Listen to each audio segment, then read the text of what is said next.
guys, perkenalkan nama saya Faustina Vertigo ya.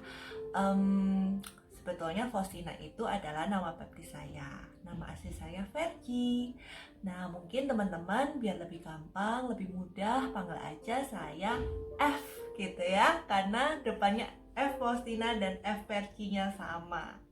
Nah, teman-teman, selamat datang di channel YouTube saya. Ini adalah video perdana saya, di mana channel ini sempat saya tuh bingung mau diberi nama apa, di antara Catholic Journey atau Catholic Mom Story.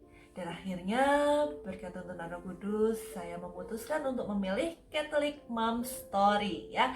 Karena apa? Karena memang saya adalah ibu dari 2 orang putra yang sangat saya kasihi, yang sangat lucu, yang sangat menggemaskan, yang dalam masa tumbuh kembangnya di usia hampir 3 tahun dan 8 tahun. Dan saya merasa sangat diberkati oleh mereka dan sangat diberkati untuk menjadi seorang istri dari seorang suami yang sangat saya cintai dan mencintai saya, sehingga saya memutuskan untuk memilih nama channel ini.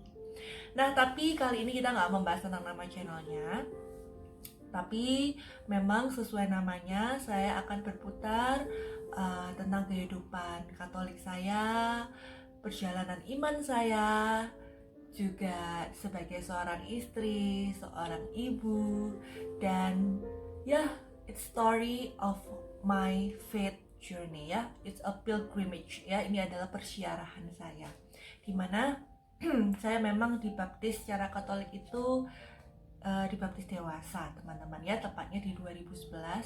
Sebenarnya sudah cukup lama ya, udah hampir ini 11 tahun, dan aku ngerasa itu kayaknya baru banget gitu teman-teman. Dan akhirnya setelah saya mengikuti SHDR, Seminar Hidup Baru dalam Roh, saya mendapatkan ilham, mendapatkan ilham untuk membuat channel YouTube ini. Kenapa? Karena saya memang sudah memiliki satu channel YouTube yang lain ya, yang sudah cukup cukup berjalan dengan baik ya, puji Tuhan. Tapi memang itu temanya berbeda. Saya membahas tentang hal lain ya, bidang lain, sehingga saya memutuskan untuk membuat channel baru ini teman-teman ya. Semoga kalian video-video yang saya berikan bisa bermanfaat, bisa membantu teman-teman untuk menguatkan iman kita, teman-teman yang beriman sama ya, yaitu Kristen Katolik. Tapi ini juga berlaku untuk kalian semuanya yang Kristen Protestan, kalian mungkin yang beragama lain, yang Muslim, yang Buddha, yang Hindu, ataupun yang lainnya. Kita semua adalah sama-sama manusia ciptaan Tuhan, dan kita sama-sama ingin mendekat, ingin mengenal Tuhan kita ya, dalam ajaran agama masing-masing. Dan ini adalah perjalanan iman saya dalam mengenal ajaran gereja Katolik yang sangat membuat saya bahagia dan mendapatkan hidup yang baru, yang penuh dengan kedamaian, ketentraman, dan juga mempelajari kekayaan gereja yang sudah ada sejak 2000 tahun yang lalu ya. Nah teman-teman, boleh pada kesempatan video kali ini saya bercerita tentang my Catholic faith journey ya, tentang perjalanan iman saya. Kenapa? Why Catholic ya? Kenapa memilih Katolik di antara beragam macam agama di luaran sana? Terutama karena saya memang di usia waktu itu 20 tahunan ya, baru mulai mempelajari, mengikuti katekumen, dan akhirnya dibaptis. Itu orang-orang pada biasanya mikir nih, anak dewasa muda sekarang biasanya sukanya masuk atau mengenal atau mengikuti acara-acara di Kristen yang memang lebih Kristen Protestan ya, maksud saya, yang lebih hidup gitu ya, musiknya, dan mungkin khotbahnya gitu ya. Tapi buat saya teman-teman, ya itu menyenangkan, tapi buat saya kehidupan beragama bukan tentang apa yang menyenangkan untuk kita ya, tapi bukan apa yang enak untuk kita, tapi apa yang baik dan benar untuk kita. Sehingga saya sendiri mencari apa sih bedanya, apa sih artinya Katolik, apa sih yang harus saya pilih gitu ya, karena memang persimpangan jalan itu selalu ada, pilihan selalu ada, tapi keputusan ada di tangan kita dan kita harus bijaksana dalam memilih ya. Nah, singkat cerita awalnya saya ini adalah keluarga yang ateis ya. Orang tua saya kenapa kok saya bilang ateis, karena saya sudah tanya ya ke orang tua saya, ke ibu saya ingat banget karena sebetulnya sejak kecil saya dimasukkan di sekolah Katolik teman-teman ya, rata-rata ada sih ya Kristen juga ya waktu SMP, tapi SD, SMA, TK juga kayaknya ya, cuman saya ini sering berpindah-pindah ya, pernah di Surabaya, ke Semarang, ke Malang, balik lagi ke Surabaya, jadi kayak saya sendiri sebetulnya orang yang introvert ya, nggak terlalu suka banyak ngomong, lebih banyak diam, lebih banyak di rumah gitu ya, nggak yang suka bersosialisasi, sehingga akhirnya ya saya bingung nih kalau misalnya di sekolah ada acara misa ya saya ikut, tapi saya nggak ngerasa, saya kan belum dibaptis, saya belum benar-benar menjadi anggota gereja gitu kan, dan saya sendiri ya akhirnya ya setengah-setengah gitu kan, dan oleh karena itu saya penasaran tanya ke orang tua saya, dan memang ibu saya waktu itu menjawab ateis ya, tapi ateisnya itu kayak yang sesekali ya ke kelenteng, sesekali kalau mungkin kalian tahu ke Gunung Kawi ya kalau nggak salah dulu ya, saya inget tuh kayak duduk di bawah pohon, dimana kalau kita berdoa memohon, kalau misalnya daunnya itu jatuh saat kita berdoa itu nanti dikabulkan doanya. Aduh itu serem ya, itu kayak percaya tahayul ya teman-teman ya, jadi hati-hati, mitos-mitos, tahayul itu bisa menyesatkan kita ya. Nah, akhirnya saya sih nggak langsung memutuskan masuk ke Katolik karena waktu itu ya masih kecil, belum ada pembimbing rohaninya, belum ada yang menyupport, jadi saya kira ya udahlah ikut alur hidup aja. Nah akhirnya orang tua saya dikenalkan oleh keluarganya ya, saudaranya, untuk masuk ke Kristen Protestan, dan ya saya ikut, dan di saat itu saya mengikuti beberapa kebaktiannya, bahkan yang sampai ada yang di luar kota gitu ya teman-teman, yang ngikutin mana nih pendeta yang keren yang memang punya kuasa Roh Kudus yang luar biasa gitu ya, dan ya saya ikut, dan memang saya ini orangnya orang yang terbuka ya teman-teman ya, saya ini bukan orang yang menutup terhadap apapun ya, saya mau mempelajari walaupun saya tahu kalau misalnya berdoa di kelenteng gitu ya, yaitu saya kurang cocok aja ya. Bukan saya mendiskreditkan satu agama tertentu ya, tapi memang saat itu saya ngerasa ya ikut loh saya teman-teman, benar-benar ikutin, tapi saya tahu ini bukan tempat saya gitu ya. Saat saya di Kristen mengikuti kebaktiannya, saya yang ngerasa happy dengan lagu-lagu pujiannya, dengan khotbahnya juga oke ya. Dan bahkan saat didoakan saya merasakan ada Roh Kudus gitu ya, saya merasakan getarannya, saya menangis, saya merasa bergetar di seluruh tubuh. Tapi itu nggak cukup untuk saya untuk membuat keputusan untuk saya mau dibaptis dan mengikuti gereja Kristen Protestan ya. Dan di gereja Katolik sendiri sebetulnya perjalanannya nggak yang kayak ya itu terlalu menggebu-gebu banget, enggak, karena saya juga nggak merasakan yang kayak wah gimana gitu ya, bahkan jujur aja seringkali saya saat mengikuti misa itu saya ngerasa ngantuk dan nggak nyambung sama apa sih yang Romo bicarakan gitu kan.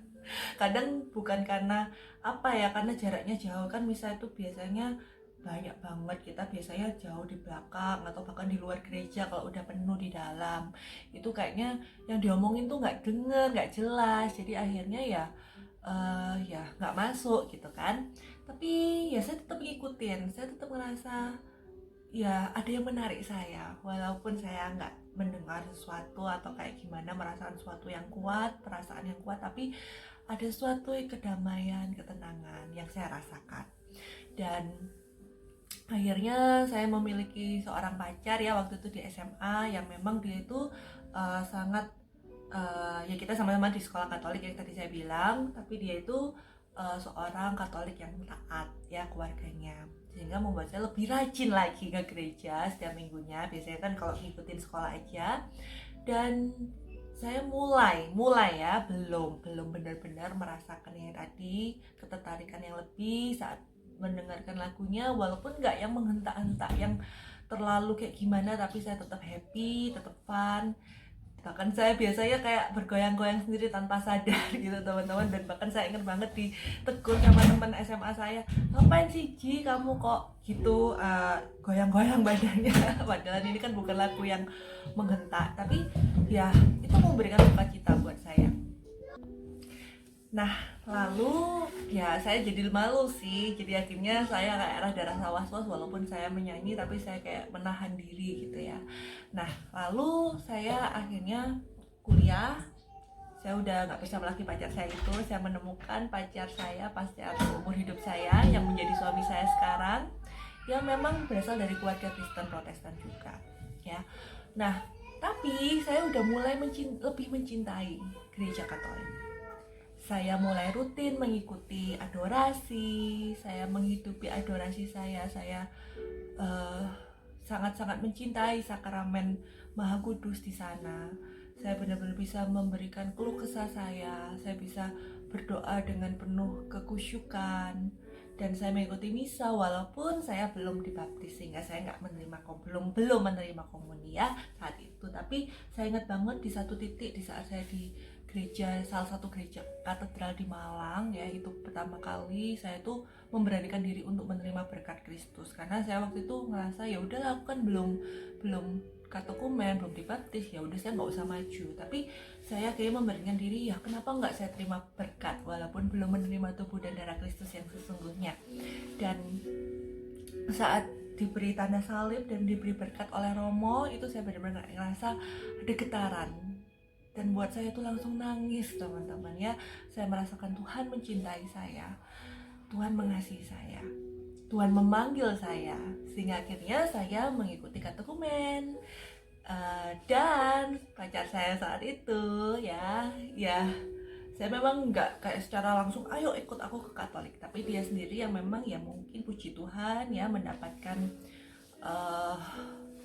pemikiran bahwa wah ada teman saya nih yang udah pacaran lama tapi akhirnya karena berbeda agama dan akhirnya gak berlanjut ke pernikahan, sehingga akhirnya beliau memutuskan aku mau ikut kamu deh ke Katolik, karena sebetulnya dia juga Kristennya yang kayak nggak yang kayak gimana banget gitu loh. Jadi dia ngerasa aku lebih memilih kamu, aku pengen mau belajar Katolik ya, walaupun ya dia ngerasa ya oke lah sama aja lah ya, aku pokoknya mau belajar. Oke, puji Tuhan ya, kita akhirnya berdua mengikuti katekumen, dan akhirnya puji Tuhan kita dibaptis di 2011 tersebut.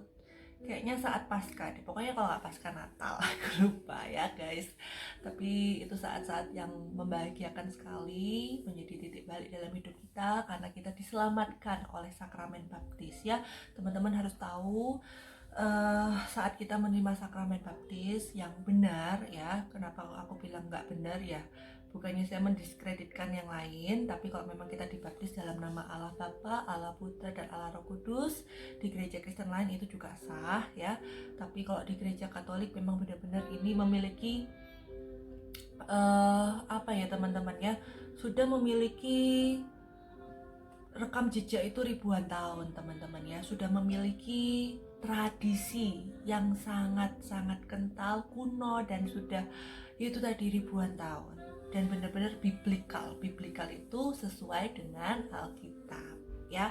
Sehingga akhirnya saya merasa walaupun saya belum sadar ya, karena saya belum mempelajari lebih detail teman-teman ya, baru kulitnya kan kalau katekumen itu sebetulnya. Jadi kalau kalian ngerasa aduh katekumen itu kok lama sekali, guys, itu masih kulitnya ya, itu masih kalau bahasa kedokteran itu superficial aja, keluarnya, permukaannya gitu loh.